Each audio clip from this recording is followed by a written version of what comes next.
नमस्कार, मैं हूं दीपक और आप देख रहे हैं डीएसके टॉक्स। आज रात का बिग बॉस का एपिसोड इतना अच्छा एपिसोड था, मजाक नहीं कर रहा हूं, सार्कास्टिक नहीं हूं, बहुत ही दिल से बात कर रहा हूं कि आज का एपिसोड मुझे बहुत अच्छा लगा क्योंकि यहां पर होगी प्यार की जीत। यहां प्यार की जीत हो गई है साहब, और साबित हो गया है कि नफरत से आप इंसान का दिल नहीं जीत सकते, आप प्यार से इंसान से कुछ भी करा सकते हैं। और वो बिग बॉस और वो सलमान खान जो खुद डंबोलिना के आगे नतमस्तक हो जाते हैं। डंबोलिना सबको अपनी जूती की नोक के नीचे लेकर के चलती है, वो डंबोलिना कैसे यहाँ पर बिचुकले के लिए प्यार से बात कर रही है, उसके कपड़े वगैरह भी धो रही है और उससे वो अपसेट भी होती है, रूठती भी है, उसे कुत्ता भी बोलती, दुनिया भर की बकवास करती है। बट इतना प्यारा दिल है बिचुकले का कि ये डंबोलिना पिघल जाती है। ये डंबोलिना जब मेहमान बन के आई थी बिग बॉस 15 के घर के अंदर, तो इसने विशाल कोटियन से और बाकी घर वालों से कहा था कि आप लोग क्या करते हो यार, थोड़ा तो कम से कम एक स्पाइन दिखाओ, आप लोग झगड़ा करते हो फिर साथ में चाय पीने लगते हो माय गॉड, ऐसा नहीं होना चाहिए। लेकिन यही बिग बॉस है कि जो इंसान बाहर से देख कर आता है दुनिया भर की बड़ी बड़ी बातें करते हैं, एंड वही इंसान जब खुद बिग बॉस के घर के अंदर जाता है तो जो बातें वो बाहर से बोलता है उनका उल्टा करने लगता है। और डंबोलिना इस बात का बहुत ही बड़ा वाला एग्जाम्पल बन चुकी है। पैनलिस्ट बन के, मेहमान बन के जो ये बातें करती थी, उन सारी बातों को यहां उल्टा ही कर रही हैं वो। तो इस एपिसोड में जहां एक तरफ डंबोलिना ने खुद को ऑफिशियली थूक कर चाटने वाली साबित कर दिया, वहीं इस एपिसोड में करण कुंद्रा ने मजाक मजाक में ही सही लेकिन एक दिल की बात बोल दी कि पन पनापन 15 जीतेगा करण कुंद्रा। और करण कुंद्रा ने जिस हिसाब से यहां पर, हालांकि वो मजाक में बोली गई बातें, बट मैं मानता हूं कि उसने दिल की बात बोल दी है। जब वो कीड़े वगैरह बना था, वो भिंडी वगैरह चिपका के कीड़ा बना था निशान, एंड राखी बनी थी वो मटर में एक घूमने वाला जो हरा हरा कीड़ा होता है, वो कीड़ा पंती यहां पर वो कर रही थी। खैर, इस एपिसोड की स्टार्ट होती वही बिचुकले टास्क कर रहा था डब्बे के अंदर बैठकर। वो इश्क पिक्चर में एक डायलॉग है ना, एक बेवड़ा गटर के किनारे खड़ा रहता है, 25 25 25 25 25 वो करता रहता है। यहाँ बिचुकले 5 5 5 और शमिता बार बार पूछती कि आपकी घड़ी 5 मिनट पे अटकी है, कभी आगे बढ़ोगे या नहीं? 5 मिनट 5 मिनट 5 मिनट, ये 5 5 करके बिचुकले साहब 1 घंटा कर लेते हैं ना। अकेले बिचुकले ने ही नहीं, सारे ही कंटेस्टेंट जो कि नॉमिनेटेड है, सभी ने इस टास्क का मजाक बना दिया। और मैं ये उम्मीद कर रहा था कि बिग बॉस कठोर शब्दों में इस कृत्य की निंदा करेंगे क्योंकि यहाँ आपको खुद को बचाना है। लेकिन हमने देखा कि कोई भी टॉर्चर टास्क और टाइम वाली टास्क को सीरियसली ले ही नहीं रहा है। इस तरह की टास्क जहां पर आपके ऊपर एलिमिनेशन का खतरा मंडरा रहा है, वहां पर आपको खुद को सेव करना है। लेकिन लोग एक दूसरे को हिंट दे रहे हैं, इशारे कर रहे हैं। रश्मि उमर के लिए काउंट कर रही है, उमर रश्मि के लिए। वहीं ये तेजा निशांत को बोलती है कि तू मेरे लिए हिंट देना। हिंट क्या होगा? लोटस हर्बल करके। वहीं करण कुंद्रा भी तेजस्वी के लिए बोलता है, उमर के लिए भी बोलता है कि भाई मेरी बात अच्छे से सुनियो, मैं हिंट वगैरह दूंगा। तो किस तरह यहां पर इन लोगों ने ये elimination, so called elimination, big boss ने बड़े बड़े वादे करे, दावे करे कि मिड वीक एलिमिनेशन होगा, कोई ना कोई तो जाएगा। लेकिन जिस तरह से ये टास्क की जा रही थी, कहीं ना कहीं सारे घर वाले ये साबित कर रहे थे कि उन्हें भी पता है कि ये मिड वीक एलिमिनेशन कुछ नहीं है, ये सिर्फ एक मजाक है। इसलिए किसी ने भी इस टास्क को सीरियसली लिया नहीं। हालांकि इस टास्क के दौरान हमें प्रतीक का एक अच्छा वाला साइड देखने को मिला। एक तो वो इंसानियत की बात कर रहा था जो कि अपनी जगह सही है। दूसरी और बेहद इंपॉर्टेंट बात यह कि डंबोलिना के गेम को उसने अब जाकर समझा है।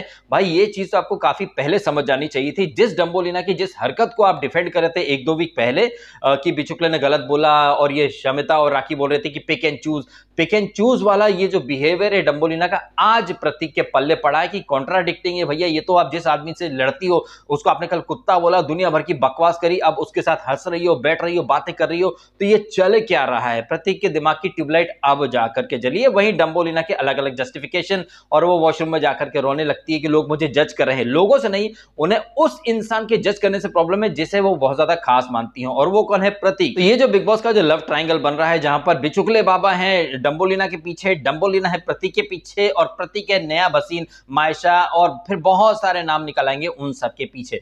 तो यहां पर बाजी मारते हुए दिख रहे हैं बिचुकले बाबा। उन्होंने इतने प्यार से अपना दिल खोल के रख दिया डंबोलिना के सामने कि डंबोलिना पिघल गई है। भाई जिस तरह से वो रो रही थी, जब ये नाक में कुछ बाली टाइप का इसने डाल रखा है, जब ये रोती तो मुझे ऐसा लगता है कि नाक तो नहीं बह गई कहीं इसकी।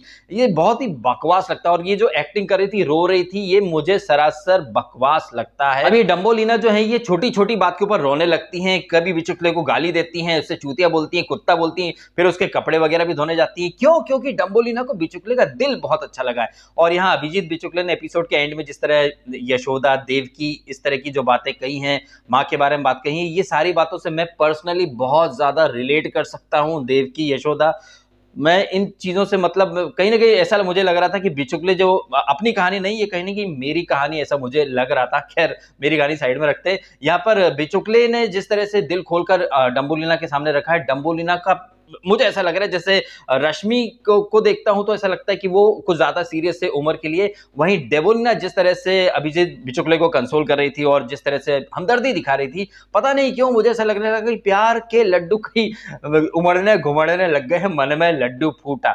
हालांकि बिचुकले ने इस एपिसोड में मजाक मजाक में लव यू बीबी भी बोल दिया था इसको, अब डम्बोलिना को। लेकिन अभिजीत बिचुकले की अच्छी खासी खूबसूरत वाइफ है, वो बिग बॉस मराठी के फैमिली वीक में आई भी थी।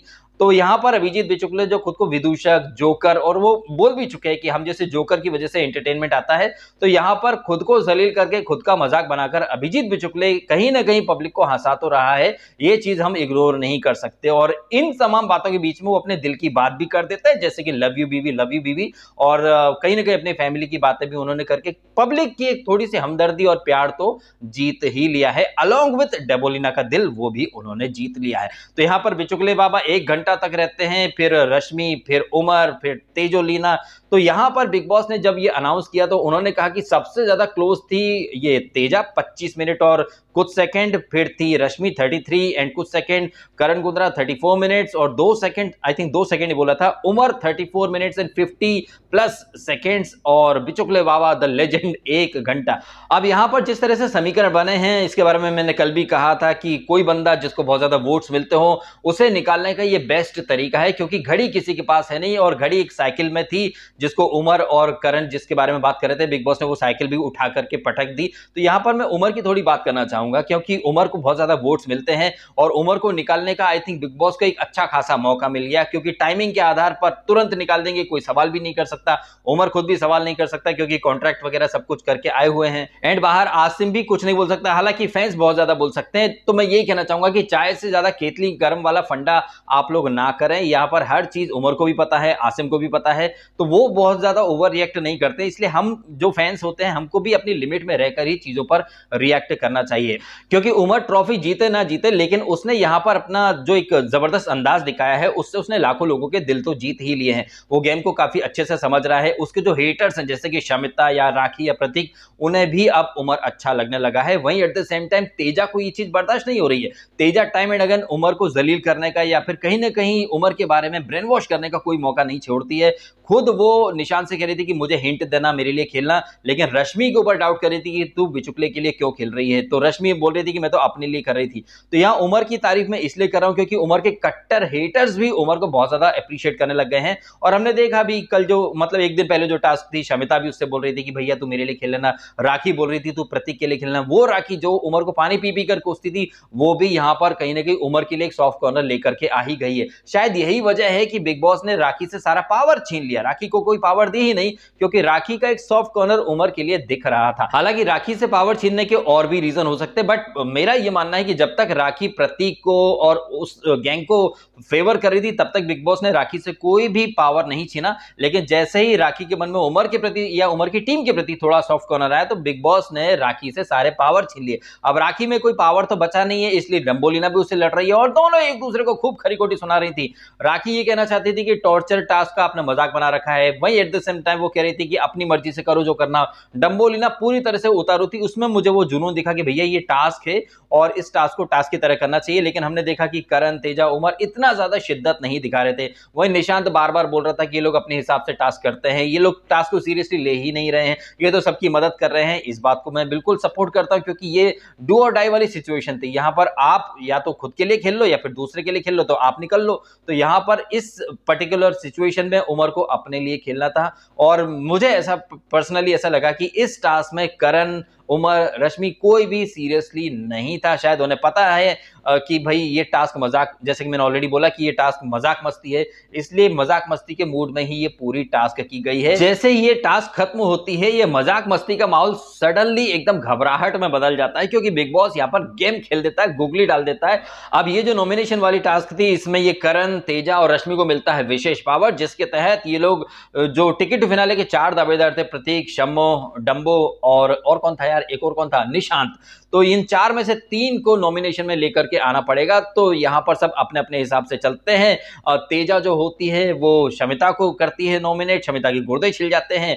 करण कुंद्रा आखिरी में प्रतीक को सेव कर देता है और रश्मि जो होती है वो डम्बोलिना को सेव करती है। भाई मुझे तो ये देखकर काफी अच्छा लगा, क्योंकि रश्मि ने यहाँ पर एकदम सही डिसीजन लिया, क्योंकि डम्बोलिना ने बार बार अक्सर सुनाया है रश्मि को, जब भी मौका मिला है उसने रश्मि की धज्जियां उड़ाई। तो आज रश्मि ने एकदम ब्याज सहित चुका दिया, ले भाई रख ले और अब तू तेरे गुर्दे छिला। तो एकदम से ये जो बिग बॉस ने गुगली चल दी है, गेम पलट दिया है, कहीं ना कहीं डम्बोलिना के और प्रतीक के गुर्दे तो छिल गए हैं। शमिता के चेहरे पर तो ऐसा लग रहा था अब रहूं अब रहूं अब रहूं, हाय ससुरे, आंसू आ भी नहीं रहे हैं। तो ये बिग बॉस ने गेम पलट दिया। इसके बाद तो खैर खाना पूर्ति चलती रही है। वो एक प्रमोशनल टास्क चल रही थी जिसमें राखी को जिता दिया गया। ये टास्क मैंने लाइव फीड में भी देखी थी। करण और उमर दोनों ही का ये था कि भैया अपनी अपनी आइटम को अगर जिताने जाएंगे तो फिर गाली पड़ जाएगी। अगर वो रश्मि को जिताएगा या वो तेजा को, तो फिर एक दूसरे को गाली पड़ेगी। इससे बेटर है राखी को जिता देते हैं और राखी ये टास्क जीत गई। और यहाँ तेजा वगैरह की स्पीच, इसके बाद राखी उससे रश्मि से कहती है डिवोर्स की बात, तो रश्मि स्विमिंग पूल के पास जाकर बैठ जाती है, क्योंकि स्विमिंग पूल के पास जाकर अगर रात को 12 बजे 4 बजे बैठोगे तो सिंपत्ति मिलती है। भाई साहब ये ट्राइड एंड टेस्टेड फॉर्मूला है। जैसे कि तेजा स्विमिंग पूल में कूद गई थी सुबह 4 बजे और सिंपत्ति मिल गई खूब सारी, सलमान खान ने भी उसको खूब सपोर्ट करा। ऐसे में सिंपत्ति का जो भरा पूरा तालाब है बिग बॉस के घर के अंदर, रश्मि उसमें पैर लटकाकर बैठ जाती हैं और अंदर राखी चीजों को अपने हिसाब से मैनिपुलेट करने लगती है। मैंने अपनी कहानी सुना दी, रश्मि को क्या परेशानी है। भाई राखी तुम तो ओपन बुक लेके आए, तुमने तो पूरी ये फिर चिड़ांद कथा जो है तुम्हारी, तुमने आगे बढ़ बढ़ के लोगों को सुनाई है। और ताज्जुब की बात है कि जब से तुम्हारे पतिदेव गए हैं तब से तुमने उन्हें मिस ही नहीं किया है। तुम्हारे ईयरपीस में कभी मेकअप करने का, कभी भूतनी बनने का इंस्ट्रक्शंस आती रहती हैं। यहां पर भी तुम राखी उससे सॉरी रश्मि के मुंह पर कुछ और बोलती हो, बिचुकले के सामने कुछ और बोलती हो, 4 लोगों के बीच में कुछ और बोलती हो, कल तक कुछ और बोल रही थी, आज कुछ और बोल रही है। तो राखी कुछ और नहीं है, बिन पैदे की लोटी है, वो इधर उधर डोलती रहती है, क्योंकि उसे मेकर्स ने इसी चीज के लिए लेकर के वो लोग आए हैं। बाकी टाइम में बिचुकले अपनी पर्सनल स्टोरी सुनाते रहते हैं, डम्बोलिना उन्हें कंसोल करती रहती है। डम्बोलिना और रश्मि लीना दोनों के मन में एक सॉफ्ट कॉर्नर आ चुका है अपने अपने पार्टनर के प्रति। अब यहां पर डम्बोलिना ने अपना पार्टनर चेंज कर दिया। प्रतीक उससे बात के मूड में अभी है नहीं, क्योंकि प्रतीक अच्छे से समझ चुका भैया जब ये डम्बोलिना बिचुकले के साथ ऐसा गेम खेल सकती है, कभी आरोप लगाती है, कभी उसके साथ बैठती है, भैया ये किसी के सगे नहीं, अपने हिसाब से मुद्दे बनाती है, इससे दूर ही रहो, ये ज्यादा बेटर है। और यहाँ प्रतीक सही जगह स्टैंड ले रहा था। हालांकि आप लोगों को शायद अच्छा ना लगे क्योंकि मैं प्रतीक की तारीफ कर रहा हूं, लेकिन प्रतीक मुझे वाकई में अच्छा लगा है। टास्क के दौरान उस डब्बे के अंदर सफोकेशन हो, लोग कचरा वगैरह फेंके, तो ये चीज कहीं ना कहीं मुझे प्रतीक का एक नजरिया सही लगा, क्योंकि शायद प्रतीक जानता था कि यार जब वो खुद इतने सीरियस नहीं हो रहे हैं तो जो लोग ऑलरेडी सेफ है वो काय को अपनी एनर्जी लगा रहे हैं, वो क्यों बुरे बन रहे हैं टीवी के ऊपर जब ये लोग खुद ही टास्क के लिए इतना सीरियस नहीं है। तो यहां मुझे प्रतीक का स्टैंड सही लगा, जिस तरह से वो डम्बोलिना को रोक रहा था, डम्बोलिना को कहीं ना कहीं उसने कन्फ्रंट करने की कोशिश भी करेगी, तुम अपने हिसाब से मुद्दे बनाती, तो आज मुझे प्रतीक सही लगा। उमर ने भी उसको जाके थैंक यू बोला, और कल के एपिसोड में एक दिन पहले हमने देखा भी था कि वो भी प्रतीक जो है उमर को थैंक यू बोल रहा था। तो यहां अब इनकी जो इक्वेशन है वो मुझे थोड़ी सी बदलती दिख रही है। अब क्या पता भाई सीजन खत्म होने वाला है, इसलिए ये लोग अपने इक्वेशंस रिलेशंस सुधारने की दिशा में बढ़ रहे हैं, ऐसा भी हो सकता है। वहीं करण कुंद्रा ने तो ऑफिशियली अनाउंस कर ही दिया कि पन 15 जीतेगा करण कुंद्रा। क्या लगता है आपको, करण कुंद्रा की ये बात सही साबित होगी या ये बात एक मजाक थी और मजाक बन के ही रह जाएगी? कमेंट करके अवश्य बताइएगा। और जैसे डम्बोलिना ने भर भर के एक्टिंग करी और जिस तरह से वो चित भी अपनी पट भी अपनी करती है, एंड एक बात जरूर बताइएगा आप कमेंट करके कि जिस तरह डम्बोलिना ने पप्पी कांड का मुद्दा बनाया था, अनकंफर्टेबल ये वो, क्या आपको नहीं लग रहा कि जिस कदर ये डम्बोलिना बिचुकले से नजदीकियां बढ़ा रही है, वो तमाम लोग जो बिचुकले को गाली दे रहे थे, डम्बोलिना को सपोर्ट कर रहे थे, अनकंफर्टेबल है, ये है वो है, आई थिंक उन लोगों को चुल्लू पर पानी में डूब मरना चाहिए, क्योंकि उन लोगों ने गलत चीज का साथ दिया। क्योंकि तुम लोगों ने जिस चीज का साथ दिया, अब डम्बोलिना तो थूक कर चाट रही है, अब तुम भी इसको बिचुकले को अपना जीजा जीजा बोल दोगे फिर, क्योंकि बिचुकले तो उसको अपनी बीवी बोल चुका है। क्या है आपका नजरिया लॉर्ड बिचुकले और उनकी फेवरेट डम्बोलिना की बढ़ती हुई नजदीकियों के बारे में? कमेंट करके अवश्य बताएं। और जो बिग बॉस ने गुगली मारी है इसके बारे में आपको क्या कहना है, और क्या आपको लग रहा है कि इस वीक कोई एलिमिनेशन होगा? मुझे तो एक्चुअली में नहीं लग रहा, मैंने कल भी बोला कि शायद एलिमिनेशन ना हो, क्योंकि कलर्स टीवी ने तो भर भर के इंतजाम कर लिया है पब्लिक को पकाने का। वो टिकटॉकर जन्नत जुबैर और वो श्वेता तिवारी की लड़की और भारती हर्ष और हम सबके प्यारे नमस्कार, मैं हूं आपका धर्म, जो कि है बहुत ज्यादा ही गर्म। धर्म जी को एक ट्रिब्यूट पेश किया जाएगा और निशांत द कोरियोग्राफर गाना वगैरह जो है वो डेडिकेट करेंगे, ट्रिब्यूट करेंगे। तो मुझे नहीं लग रहा है कि 31 को कोई एलिमिनेशन वगैरह होगा, और चूंकि अनु मलिक अगर पकाएगा, बकवासपंती होगी, तो अगर एपिसोड इंटरेस्टिंग होगा तो ही मैं रिव्यू करूंगा कल का। अदरवाइज आप भी पार्टी कीजिएगा, अपन भी पार्टी करेंगे और 2022 का स्वागत करेंगे। 2022 जैसे 2021 का हमने स्वागत करा था, लॉकडाउन आया, परेशानी हुई, तो इस बार पहले से ही पता चल चुका है कि भैया नया वायरस आने वाला है, नई तरह से रिस्ट्रिक्शंस लगने वाली, कई जगह तो नाइट कर्फ्यू ऑलरेडी लग चुका है। अब देखते हैं कि 2022 कैसा होता है, लेकिन फिलहाल कल का एपिसोड देखेंगे। अगर अच्छा हुआ तो मैं रिव्यू करूंगा, अगर अच्छा नहीं हुआ और मेरा रिव्यू ना आए तो आप समझ जाइएगा कि अपन पार्टी के मूड में जा चुके हैं, तो आप भी पार्टी कीजिएगा। फिर चलिए मैं इस नोट पर वीडियो खत्म कर देता हूं। आपको अगर वीडियो अच्छा लगा है, तो इंटरटेनिंग लगा है, तो वीडियो को लाइक करना, कमेंट करना, शेयर करना और करना सब्सक्राइब यदि आपने नहीं किया है। तो आपने समय निकाला, वीडियो देखा, आपका बहुत बहुत धन्यवाद and I wish you a happy new year in advance. अगर मैंने कल रिव्यू नहीं करा तो भाई आज ही विश कर देता हूं, अगर कल रिव्यू करूंगा तो कल भी विश कर दूंगा। तो आपको नया साल की बहुत बहुत बहुत बहुत शुभकामनाएं। आपने ये वीडियो देखा, आपका बहुत बहुत धन्यवाद। Thank you.